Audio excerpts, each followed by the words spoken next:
This is going to be super loose. Yeah. I don't know when we'll cut into this, but this is the Obojima Podcast. This is, my name's Jeremiah. My name's Jeremiah Crofton. I am the creative director at 1985 Games and one of the writers / content creators and people behind Obojima. And with me I have Ari Levitch and Adam Lee. As in like Bruce Lee, yeah. Heck yeah. Yep. My partner's last name is Lee, and I was like, am I just assigning that last name to you for no apparent reason? Both of them are very talented writers, worked on a dozen projects. I don't know why dozen specifically. Worked on a ton of projects, both at Wizards and outside of Wizards. Worked on the Magic team, a bunch of other stuff. Very, very talented guys, very funny. And when we were scoping around looking for writers, very clearly were the people for the job for Obojima. You guys very understood what we were going for and what I was going for. And so after talking to you, I knew immediately that you were the two we wanted on the team for this. So It's cool. Yeah, appreciate being part of this. It's been a lot of fun. For those who don't know, we've been writing for the past 3 or 4 months together or something like that. Yeah. Nonstop, building out the world for Obojima. And a couple weeks ago, I think we decided, we were like, hey, what if we just take our writers' meetings, which we do twice, 1 to 2 times a week, and we just film it on a podcast so people can get some insight on not only the world before it comes out, but also the process behind the world and the writers and the people and the reasoning behind our decisions. It's going to be fairly loose, and it's just going to be a conversation between us. We're going to be taking notes. You can see there's some laptops out and some journals because we are actively writing the book right now. Right. None of the conversations here are canonical for Obojima. Correct. Until they end up in the book. 100%. We might say something now and then off camera completely cut it. So apologies if you hear an idea that you love. It's not guaranteed, but you might hear something and an iteration of it makes it into the book, and that's kind of the goal. You're just kind of here for parts of the process. Yeah, I mean, so much of the process, like when we were working on previous projects together, Adam and I have worked together for a decade, and so much of it is sifting through a bunch of stuff to find like the little seeds that will become the cool stuff. And if somebody hears something that they like, then feel free to just go with it. Put it in your own story, in your own adventure. So 100%. Yeah, steal all our stuff. Yeah, throw it in there. It's all good. So there's a lot to discuss about Obojima specifically. There's a lot of things that we want to keep hidden because we want to reveal them at the right time. Bigger picture things that we want to slowly reveal to the audience. Yeah. And so there's some context that we might have to give in certain topics. But I think what we're going to do now to start the podcast is jump into some of the things that we need to do for our writing. One of those things is locations. Okiri Village. You've already heard the theme, but now you're going to hear us build it right now. We're going to talk about it. We're going to go over a lot of the information that we need to bring up, things like adventure hooks, NPCs, the reputation of the town, factions, and additional lore about that location specifically. And so this is where we turn from less of an intro and more of a we're just going to start talking like we're right in our writer room. So cool. This is it, podcast. Enjoy this. Here we go. Okay, so what do we have down right now? Okay, so it's a feel-good village. From what I remember when I was thinking of this, our Okiri Village, what I want it to be is like, if you're playing a video game, it's our starting location. It's the location that nothing bad ever happens. It's a cute village full of really kind and wonderful people. The crankiest person is an old man who might be upset about the kids running around chasing chickens, but they're not, that's the worst it gets there. The town itself should be like the ideal town in Obojima. This is the village that players go to and feel comfortable. This is maybe like a home base that people come back to consistently, or at least that's what I'm intending. Yeah. And that's what I want. I want at least one village that's like that.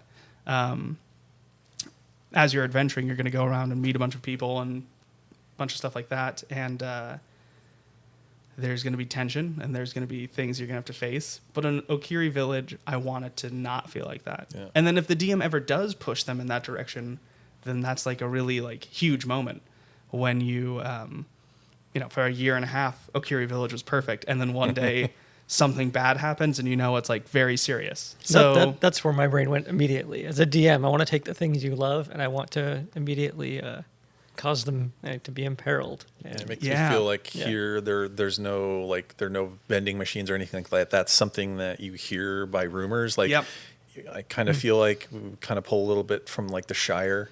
Like Little Shire. The furthest anybody in the village has been there is like at this place, you know, on the map. It's like, the most adventurous of us has only been out to here, but you, the adventurer, now you're like, okay, we're gonna definitely go past Buckleberry Ferry, we're gonna go shooting off like over that hill, or and I mean, if the Shire is our end goal, that's exactly what happens in Lord of the Rings, right? Like the Shire's perfect, and then at the very end, some orcs and goblins attack it, and like gets threatened. Yeah. What do you think of like the quest givers? Like thinking about NPCs and stuff, like because there would probably be some quest giver here, or some tavern innkeeper that has heard a rumor. Yeah. I want to. Oh, go ahead, Ari. I was going to say one of the things that we had talked about was this concept of in Okiri Village that there is this festival ground, and so there's this like every once in a while there are these other local villages will kind of descend on this town. And so that brings people from the outside. Yeah. Oh, yeah. And so it's a really cool place to, like, where are you from? That's cool. Or if something happened to one of these villages, or they come and say, something's going on over here. So it's a way to bring interest into the place. And it makes the festival, or it makes these type of these celebrations something fun for the PCs to interact with. And and there are activities that are not necessarily just go into this cave and fight this monster. Like we talked about this, we can come up with this cool regional sport. Yeah. And if that's a thing that people can do here, now that could be something that is uniquely, Okiri Village, or maybe that's just a regional thing here. And that's the thing. One of our challenges is in Obojima is taking the island and making each area feel distinct. Yeah. It's not this massive continent, and yet each place needs to still feel like it has its own identity. I really like the adventure hook idea with it tying in that creature that just won in the community build, the Ocario, pardon me, I can't remember the name of it, but it's like kind of like a pseudo goblinoid feathered creature, and their whole thing is they're obsessed with festivals and music, so they're drawn to them, and they're the rambunctious side of the party. Like everyone's having a good time until they show up, and they're not necessarily malicious, but they just party a little too hard. And that's a really fun low level adventure. It's like a festival where it's getting that's neat stomped in, and the drums are being burst, and things are being torn down by these rambunctious creatures. That's a great first start. And that's the thing, right? Anytime you're starting a new campaign setting, it's giving players and DMs the tools to say what's kind of like a creative mental space I need to be in to play in this world. Like if I'm playing in a Game of Thrones, campaign, I'm in a very different headspace than if I was playing in, I don't know, a My Little Pony campaign. So like having adventures like this will help equip players to understand this is the type of adventure that Obojima excels at. I think initially when I came up with what adventuring would look like in Obojima, there was this good little slurp there. Oh, sorry. No, it's perfect. I've been only focusing on my mouth noises this entire time. Now that's all I'm doing. The ASMR as well. This is what I feared. Yeah. No, the one of the adventures that I thought of when I was coming up with what adventuring in Obojima would look like was the concept of the kid on the bike who enchants his bike to fly, which is like you show up to a town and there's like a worried mother who's freaking out about her kid who's missing. And the kid had taken like a potion of flying and poured it over the spokes of his bike and is now planning to glide up into the sky to meet with the jellyfish, these giant jellyfish that float over Obojima and migrate and roll down the back of the hills through the land of hot water. And it's like there's no villain necessarily in that adventure, but there is adventure to be had. And there's obstacles that you can take place, and combatless if you want to. You can sprinkle in a little combat or completely free of combat. And that's what I love about Obojima specifically is adventure that isn't specifically go kill this thing. See all these beautiful creatures, and go slaughter them. Yeah. Yeah. I could very easily see you, okay, we need to go get this kid. We can't fly. Well, there's a forest spirit that can fly you up there. And maybe on the way to the forest spirit, you have to encounter a drum belly or something, some dangerous spirit, a group of howlers. Or if you don't want to, you just remove that completely. What's a drum belly? The drum belly is unfortunately the creature that didn't make it in the community build that we're all obsessed with, which is a giant ogre type thing that slams on its belly to make enormous beats and things like that. That's awesome. And also works really well with the Okiri, again, I don't know if I'm saying that right, who are obsessed with music. And so we were talking about making this creature a little more menacing on the island. Maybe they lure Okiri in and then eat them and swallow them whole. Something scary and spooky like that. Very no face from Spirited Away, just swallowing things. Yeah. That's interesting about the Okiri Village as far as being your starting point. How one of the things is kind of you got Luke Skywalker at the beginning of Star Wars, and he's everything's kind of known, and then he goes to Mos Eisley Cantina, and then it's whoa. But we've chatted about Obojima, and that you start off with Dara, Nakadama, humans, elves. There's all these different people together. Yeah. And it's that's not Dara are definitely different, but in Obojima, they're just Obojimans. There's no big deal. So do you want to have Okiri Village? What is the sort of, as a player, when I'm in there, I'm already kind of whoa, okay, there's all these cool different characters that I can play. But then what is the sort of now I'm leaving Okiri Village. Now I've got this sense of whoa, now I'm leaving the safety of the Shire. Yeah. What is weird out there? So is it a case of is that where we introduce spirits, or are spirits part of every day in the Okiri Village? Interesting, yeah. So what is that thing? What makes Okiri Village sort of homey, safe, known, whereas like outside is the unknown, is more less safe, more Right. strange, you know. Yeah, that's something interesting to talk about, because we kind of have the understanding that the further west you are on the island, the more safe Yeah. it tends to be. Yeah. And so I don't know. I mean, I want spirits to be. I mean, maybe it's like maybe spirits don't come to Okiri Village very often.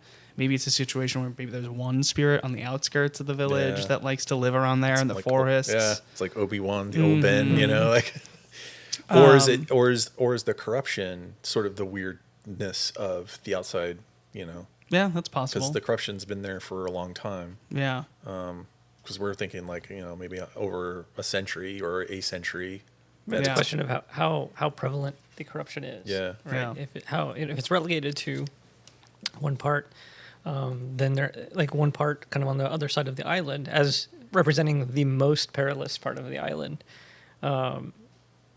Figuring out, what is that thing that outside of Okiri Village, but not quite at corruption? What is that threat?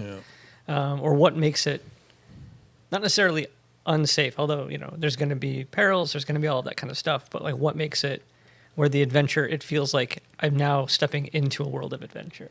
Well, I mean, I think the thing that makes a village like you don't leave it is because you have everything you need. Like the Shire, we've got all our carrots and vegetables, and we have our, you know, ale and our, you know, pipe weed, and we're just like, we're good. Like we don't need anything else. But then all of a sudden, like, what is the need that arises? There's got to be some kind of call to adventure, and that need could be an outside threat. There could be a story that comes in from somewhere else, and they're like, hey, did you ever hear that over that hill there's all this great stuff, and what is that thing? Or it's curiosity, like what pulls somebody out of their safe village where they've got all their needs met? Is it like, what's, you know, the adventurous spirit, you know, that kind of stuff?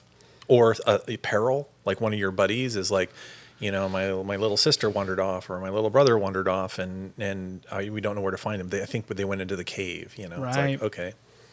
Yeah, I mean, right off the top of my head, I'm thinking remove 80s technology from Okiri completely. Not, I mean, I guess maybe not completely. Maybe they have a sprinkling of it. Someone might have a bike.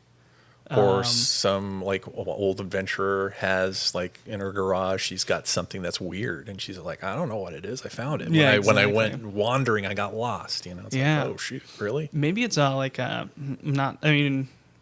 predominantly human village, where it's like there's a Nakudama here. Maybe no Dara at all. Yeah, There's a couple Nakadama here, but no Dara have ventured over to Okiri. Or the player is the only Nakadama, or the only. But Dara. then the concern is that becomes the story, right? The fish out of water is now the story of Okiri. If I'm the only Dara or I'm the only Nakudama or whatever it is, and so like that's what for me, when I look at Obojima and the thing with here's all this kind of 80s technology in the layer, like that's part of the charm of it. Right. I mean, like if Okiri Village, in my mind, should be kind of that quintessential thing. Because if you step out of it, I mean, not this is necessarily wrong, but the implications are, why is Okiri Village, why is it absent from Okiri Village? Right.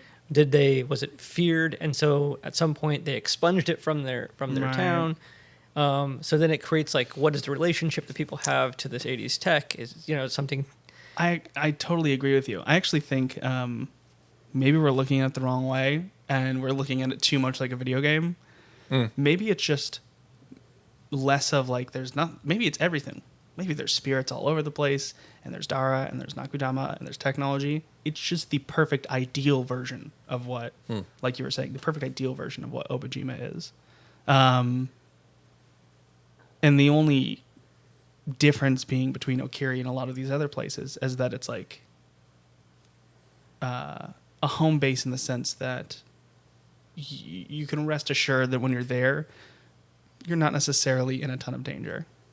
So yeah, I think that's I think maybe that's the direction we head in with it, is just like not necessarily absent of anything, but the abundance of everything and the perfect example of everything, where Obojima is best described.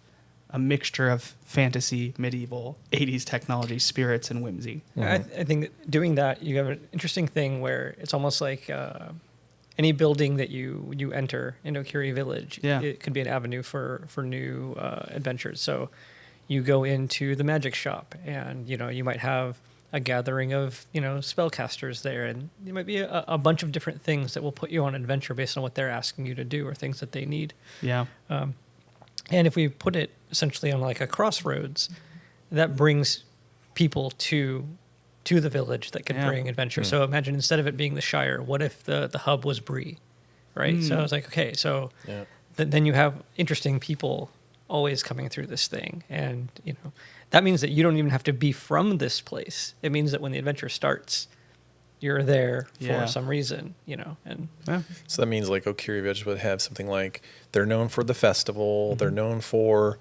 maybe they have a big market, like a farmer's market that's got all kinds of crafts, and maybe it's just like a harvest location. It's just like there's farms out there. Yeah. I think there's that photo of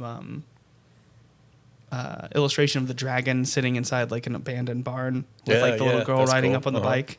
I think that's a great example of Okiri, right? Where it's like, there's a couple farms just outside there. Maybe they're harvesting pumpkins and they're harvesting corn in the fall, and then in the summer they're harvesting big blooming onions and radishes, right? Yeah, I mean, one of the notes we have here that to me this conjures the clearest image in my mind is this is a village of many faces. Most of the time it's a sleepy farming village, but market days and festivals transform it into a festive hub where villagers come from around the region to celebrate, trade, and compete. Yeah. Right, so and that means different festivals have different flavors and bring different people, and different types of spirits will come, and I think that could be really cool. Maybe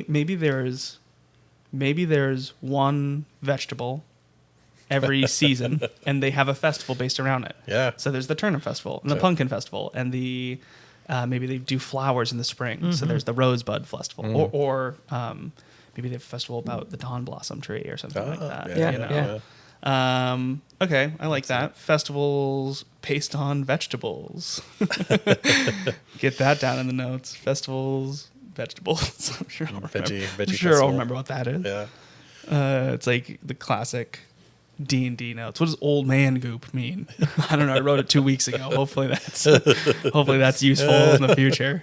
And also, Yeah. I mean, I love Okiri's Village. It's like its association with sheep dragons as well. That's something that is very, very Obojima to me. And it's still a dragon, but it's a sheep, and it's adorable and it's fantastic. And so these associations as well. Anything we can give DMs to get players to make this place feel like home, I think, because that's how we make Okiri awesome. I like the idea because Okiri kind of rides the line of the Gift of Shiratashi, which is a section of our village. All of the village is broken down into 5 regions or 6 regions. I can't remember. But that is adjacent to the Gale Fields. Mm-hmm. So perhaps the village itself is in the woods. Mm-hmm. And then there's farmers make the travel every day, and they travel out to the fields and do their farming and come back. And it's almost based off of like that. Like when you go to a village, or you go to oh, there's a small town where everyone leaves their doors unlocked. They're like, yeah, we leave our farm unattended. We just trust everyone. Yeah. And then they come back. It's like that type of village where it's like, we have faith that no one's going to take our turnips. Yeah. Of course they're going to be there when we come back. That's the valley where I grew up. The mountain. Yeah, we never locked our doors. It was just like everybody just knew everybody. And, there was the big, any big drama was really not big drama at all. It was just really kind of laid back and, easy going. So I'm like that. I'm liking that for Okiri. That's cool. What about? So we've got some adventure hooks. We've got some reputation. We've kind of got an idea what's going on. But what about some NPCs in this area? Who are some people? Who are some movers and shakers in this village that we think are the perfect example of the characters we want to represent this space? Who organizes the festival?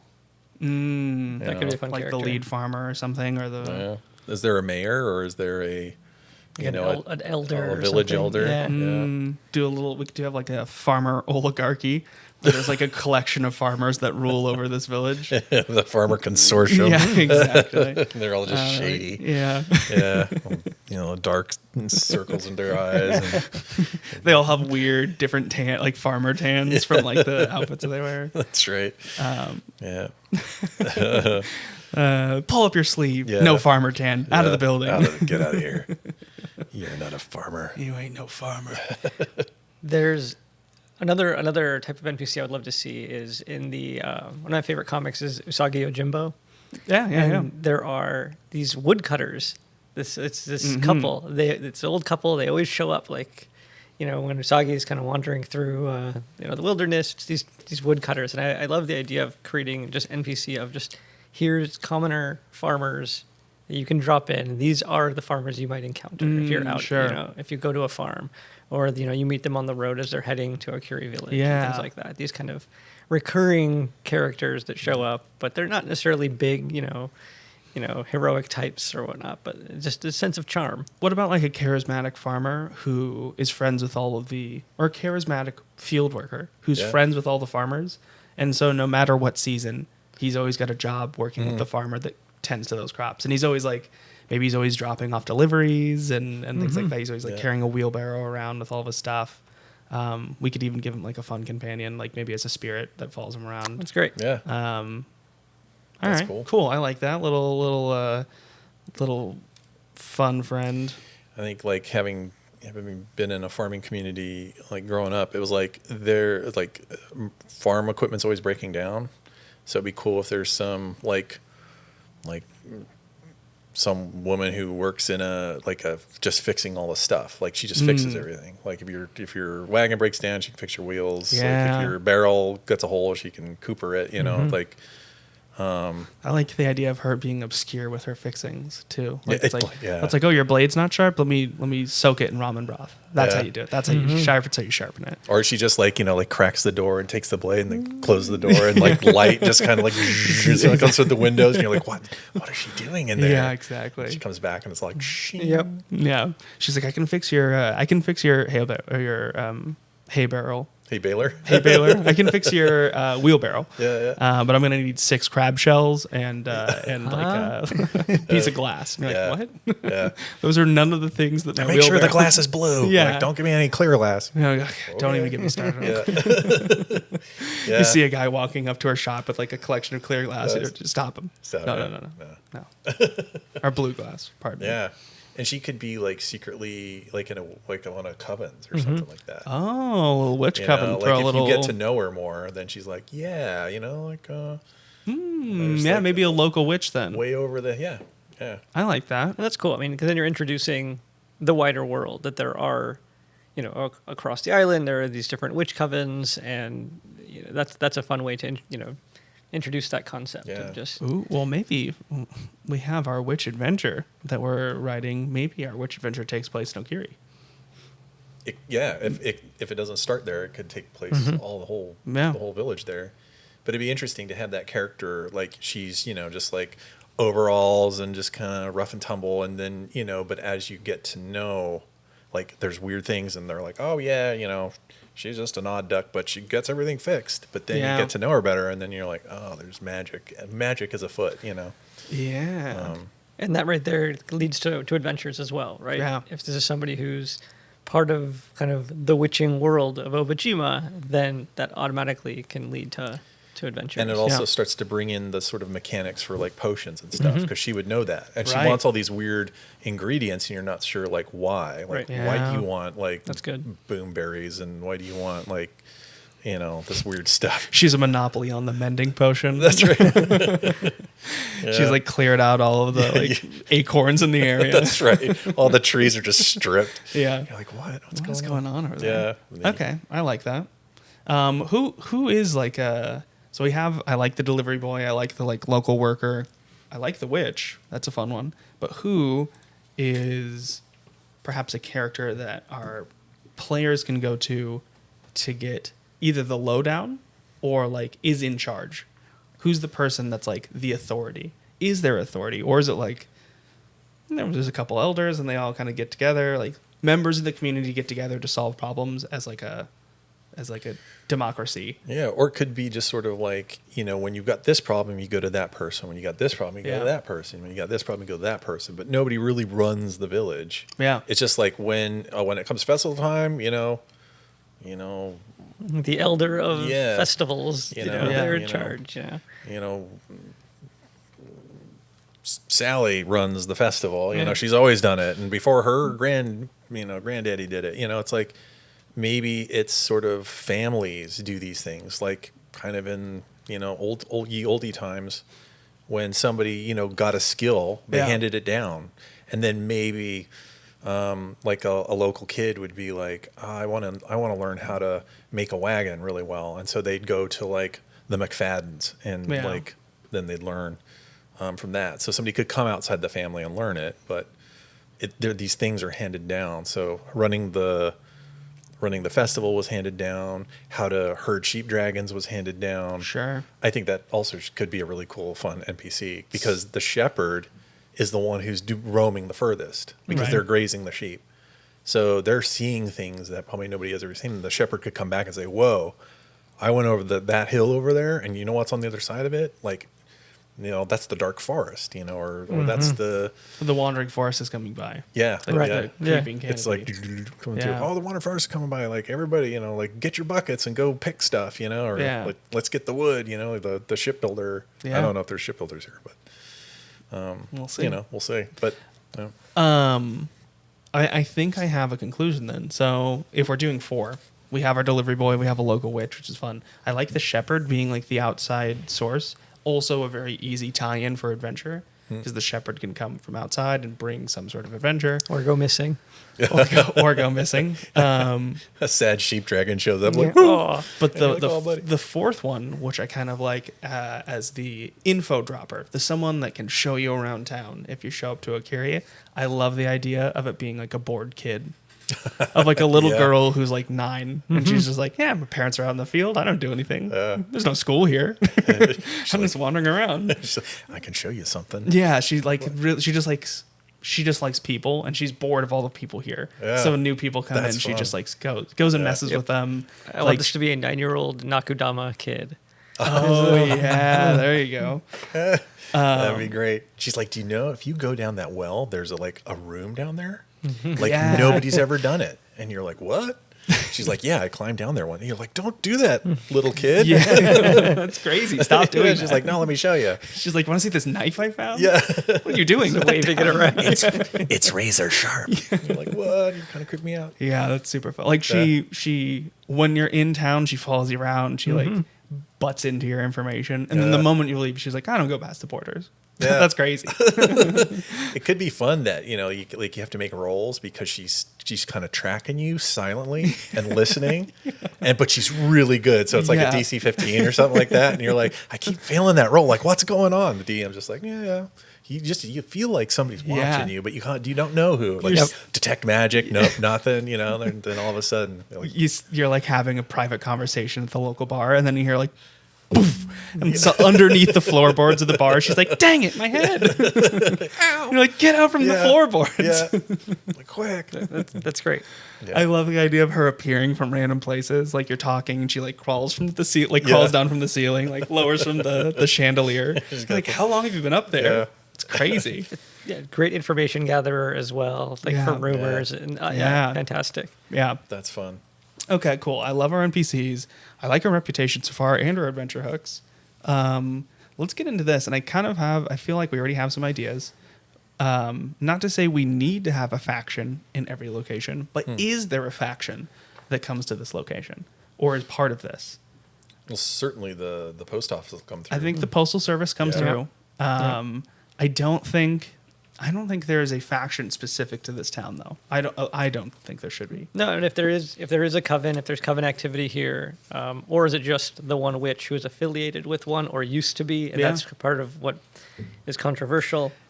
It could be really fun if this witch, being so recluse and not well known, if she was once like one of the major three, and she left and she went and retired in Okiri, so no one would bother her. That's Yeah, good. And like that's everyone's like, fun. oh yeah, she's just the local witch. Who cares? But she's like one of the most powerful Yeah. witches on the It's island. like Galadriel is like, instead of going to Greyhaven, she's like I'll go to Okiri. Yeah, hang out. But perfect. she can like split the universe. Or Yeah, whatever. that's super fun. That's super fun. And maybe she's like a little rusty too. She's Yeah. like doesn't remember all her potion recipes like she used to, and Could be like part of her barn is like exploded. She's like slipped up one yeah, day. that's super fun. I love that. That's fun. But yeah, maybe like a postal service. We'll get into the factions later. The postal service is important. It's and we'll more explain more that exciting later. than that sounds. Yeah, it's way cooler. It's very, very cool. Trust us. Believe us, probably. But yeah, maybe like a spot for the postal service. It could be like, there's like a little box, and you just put letters in there. Sure. And, and maybe it's magically sealed. So, players can be curious and maybe one player might want to break into it and they get like a magical like rebuke or something like. Maybe you're marked with like an ink stain, like an ink yeah. stain that you have to get a special potion to remove, and then like Yeah. any postal worker that sees you, like you're marked. Yeah. I'm not working with you. Yeah. You don't get to deliver a package. Yeah, the postal worker rides up and then all of a sudden this thing starts to glow. Yeah. It's like, and you're like, oh. He puts on his monocle to look over Yeah. you. What It's is like this? this ruby monocle. Yeah, Yeah. that's super fun. You're the one who's been. Okay, so postal box. I can't think of another faction that would work through this area. Yeah. I mean, any faction, like there could be reasons for any factions to come through here or Sure. have business here, but like things that would be headquartered here. I mean, I do like the idea of having some like jumping off points for factions, unless that's something we want to. When you enter the world, that's when you start to become more associated with factions. At first, you are an adventuring group, but the factions are more plot driven, right? Right. Like as you get into adventures, this is when you start falling in to building up associations with the different factions and stuff like that. So I think maybe the postal service just is our introduction to let people know that they are organized groups within the world.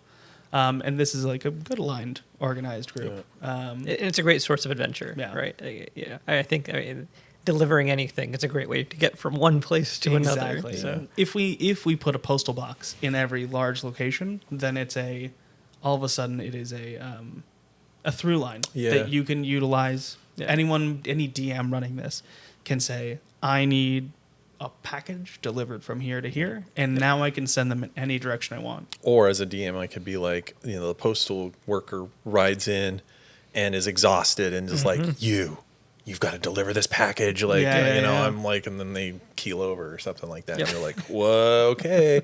Either I deliver this thing and then, you're holding the package and all of a sudden it shakes, moves. And you're like, Yep. and the guy's like, his last breath's like, don't open it. And you're like, oh. You deliver it, you come back, he's just chilling in Okiri. Didn't die, he just was tired. He's just like, He was like, thanks. Yeah. That was great. thanks for doing it. Yeah. I got paid yesterday. That's right.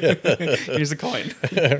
Rain or snow or sleet will never stop me. Now, I just want a distinct visual for what one of these mailboxes look Yeah. like. Does it look like a giant rook, that you drop in? So it's like this protected thing, or like what Oh, is yeah. it? That's cool. Yeah, that's interesting. My initial thought was like a wooden post with like a simple wooden box at the top with an arcane lock, but we could do something a lot more fun. Makes me think of those like neighborhood book drop-offs, where it's just like, Yeah. take a book, give a book, Yeah. know? It's like, That's cool. It could also, I guess we have to figure out exactly nail down the iconography and the look of the postal service, because if we, I don't know what the postal service is going to be oriented around. If we, for example, gave them the giant koi fish that float through the sky, like that's their symbol, like, oh, they travel all across the island, so do we. They embody what we do. Then we could have all the postal service boxes look like a giant koi fish with its mouth open. Oh, and you just neat. drop the letter in, yeah, that's fun. like a stone statue really in the center of every town. You just drop it in.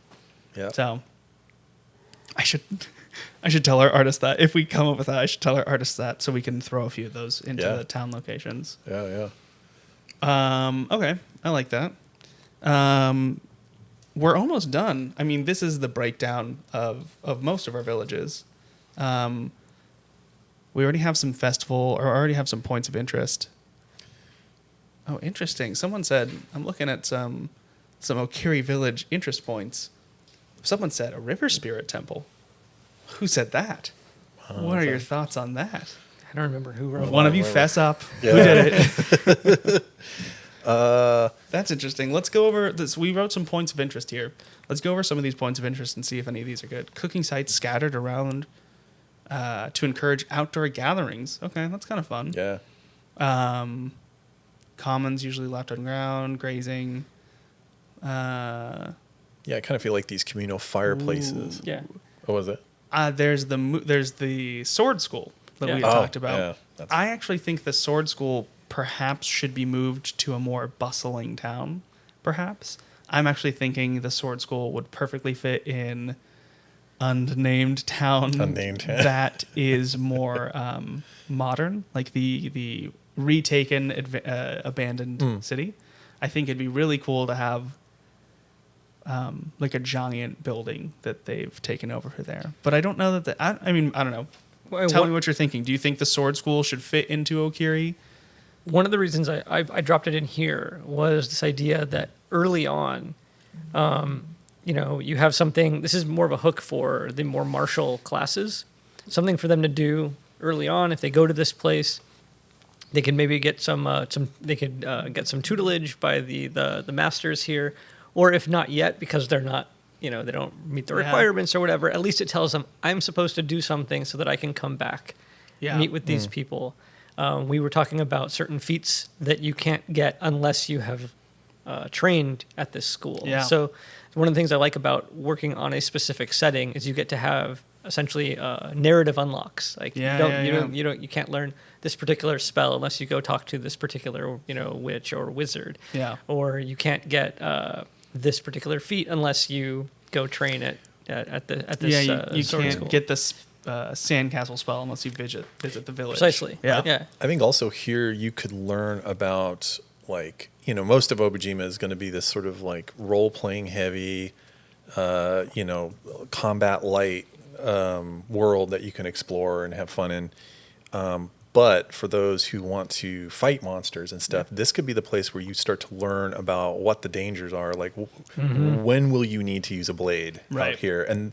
And like, if these instructors are, sort of, they've been out in the world, they faced howlers, they faced the scary stuff. They've been maybe even into the corruption zone. And they're like, yeah, you kind of just want to stay here. Like, if you want to just chill out and have cinnamon rolls and like drink mead, like you're in the right place. Don't go. But if you want to, you're going to have to use a blade and you're going to have to learn how to fight. And here's what you got to be aware of, So go ahead. I was saying, you might learn like weaknesses of creatures as well, right? Like this is how you fight them. And one of the things that we've kind of put in this as the note is, it says it could be like students can earn their spot by testing their skill against sanctioned duelists living throughout the island. So the school, or Canyon and Moon, they might have associates around the island. So if you duel them, you kind of do your rounds and you come back, present yourself before the master. You'd have like school rivalries too. Like, oh yeah, like the Iron Spike school, like they're pretty aggressive, or but we know how to deal with them. Our style is superior, So with that, combining what you two just said, I think I have a solution to this potentially, which is, I agree. I think like this school should be prepping people to go adventure in the more dangerous sides of the world, but I don't think that the people of Okiri, and especially the western side of the village, would really care about that, because they live on the western side where it's safe. I think having them either in the Gale Fields, in one of the villages in the Gale Fields, or one of the villages in the Coastal Highlands, which is significantly closer to danger, that's more important to the people to be able to defend themselves. Yeah. But to have something about this village in the Okiri Village is we could have one of those testers. That's cool. Like, we could have one of the retired, like maybe a retired tester who that's a great. He hasn't been a tester in a long time, but like maybe he sees you fend off one of the like a fish folk or something, and he's like, I haven't done this in a while, but I'd like to challenge you to a battle. Let me put down my sandwich. He's like, let me go get my sword. And then he in the middle, like everyone gathers around town because he's like, oh, he hasn't challenged someone in 10 years. And he challenges them. And he's like, all right, I think you're good enough. Why don't you visit this town? Tell them that you beat me in a duel, and they'll let you in the school. That's cool. That's cool. It also like reminds me about one of the things that we get to do with Obojima. D&D has a lot of combat. We're talking about a place that doesn't necessarily have combat, but there's a slider there. You can have combat without the end result being reduce somebody to 0 hit points. It doesn't have to end in death every time. Yeah, agreed. And so that's a thing that we can emphasize these things about. There are we have duels, or even the way monsters interact. Like, most creatures have self-preservation as an instinct, and if they see things are not going their way, will try to flee and stuff. Exactly. So like, those are things we could play with. It just reminded me of how combat, ways to encourage certain types of combat, or a way to play with combat here. 100%. I mean, you could have a thing where, when you do the combat, it's like you're going to roll a D3 for damage, no matter what your sword is. Yeah, because in this special it's going to be to touch. Yep. It's like, all right, we're going to fight to touch. You're going to, whether it does a D10 or whatever, you're just going to go to D3. Yep. and it just kind of, that also, there's like this sort of, thing about, when you're using a sword, it's like, to be able to strike but not actually hit somebody, to actually just touch them, it's like shows mastery. So it could be like that sort of a gamification of that, that principle. Love that. I absolutely love that.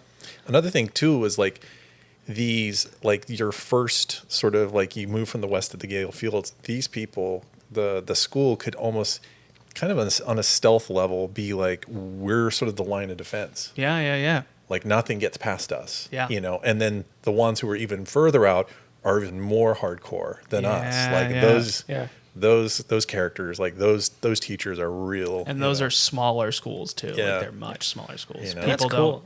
It's even a challenge just to venture out to those schools. Yeah.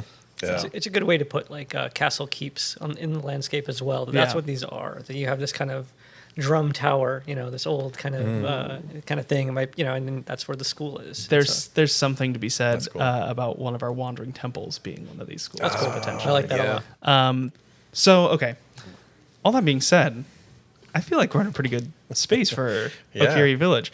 We've gone over NPCs, we've gone over reputation and adventure hooks. We've talked about a lot of different things, factions in this location. We've kind of expanded on the world just in general. That tends to be how this happens. We started in Okiri, and all of a sudden we're fleshing out a faction. Yeah. That's just how it goes. That being said, we're darn close. And I think from here, we can probably take this off camera, flesh out some things, and have ourselves a finished up Okiri Village in the very near future. I think because this first episode, I'm not gonna lie, this first episode was supposed to be multiple villages that we were gonna go over, and I'm realizing we just love talking. And so we're gonna split it up into a handful. I think maybe we'll do a village per episode on some of these. Cool. That being said, we have a lot of different topics that we're going to go over. If you have any topics that you want us to talk about based off of our conversation, I know there's a lot of things that you're probably confused about because we're kind of talking about it nonchalantly. We're going to try our best to fill you in as we continue to film this type of thing. We've done a lot of work outside of this, so we're talking fairly casually about it. But our goal is by the time that this podcast, or by the time the book is over and we continue to talk about this podcast, you're fully aware of everything and you're on the same page as us. It's just going to take a little bit. That being said, thank you so much for watching or listening, or recording and everything. I don't know where you're finding this. Go ahead and subscribe to the YouTube channel or follow us on Spotify or however that works. More episodes soon to come with Adam, Ari, and myself. A lot of fun stuff planned for this podcast. So thank you so much. If you found it interesting, let us know in the comments. And we'll see you all soon. It's a podcast. Say something. Oh, what? So long. There it everybody. is. Both of them waved to right. the camera. Yeah. Like. All right. That was perfect.